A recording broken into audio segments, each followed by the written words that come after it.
Hindenburg से और भारत में कुछ विपक्षी पार्टियों के पॉलिटिक्स से जोड़कर देखिएगा तो आप लार्जर पिक्चर नहीं देख पाइएगा, नहीं समझ पाइएगा कि चल क्या रहा। आपने राहुल गांधी को कई बार चक्रव्यूह शब्द का इस्तेमाल करते हुए अभी हाल में सुना होगा।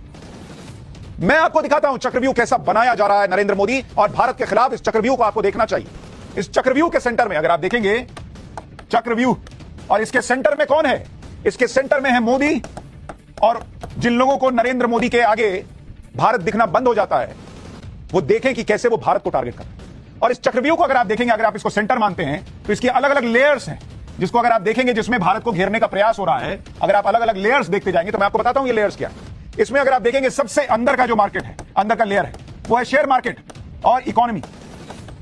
बहुत भारत की इस वक्त सबसे बड़ी ताकत क्या है कि भारत दुनिया की सबसे तेजी से दौड़ती अर्थव्यवस्था है और अगर यह नरेंद्र मोदी को रोकना है तो भारत की इकोनॉमी को टारगेट करना होगा। इसलिए चक्रव्यूह रचा जा रहा है।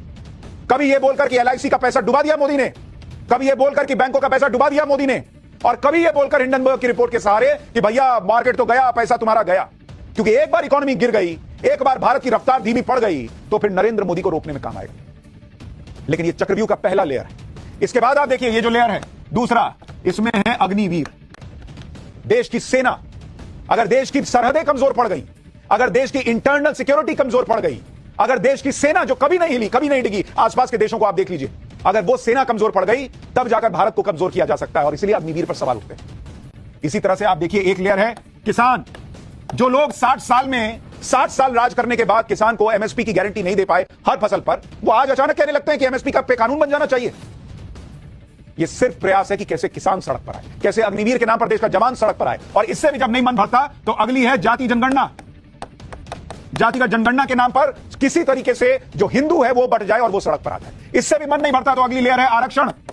आरक्षण खत्म कर देंगे, इस बात पर बहकाओ, सड़क पर उतारो। इससे भी मन नहीं भरता तो फिर बोलो मुसलमान खतरे में है, मुसलमान को टारगेट करो, कम से कम वो सड़क पर आए। और उससे भी मन नहीं भरता तो बोलो संविधान ही खत्म कर देंगे, नरेंद्र मोदी देश खत्म कर देंगे। ये अलग अलग लेयर है बॉस इस चक्रव्यूह के। और इसके बीच में टारगेट पर चारों तरफ से नरेंद्र मोदी है। और चूंकि नरेंद्र मोदी के चक्कर में ये लोग भारत को टारगेट कर लेते हैं, इनको समझ ही में नहीं आता। इस चक्रव्यूह को समझिए। सड़क पर कैसे लोग आ जाएं और बांग्लादेश जैसे हालात बन जाएं, प्रयास इसी का दिखता है।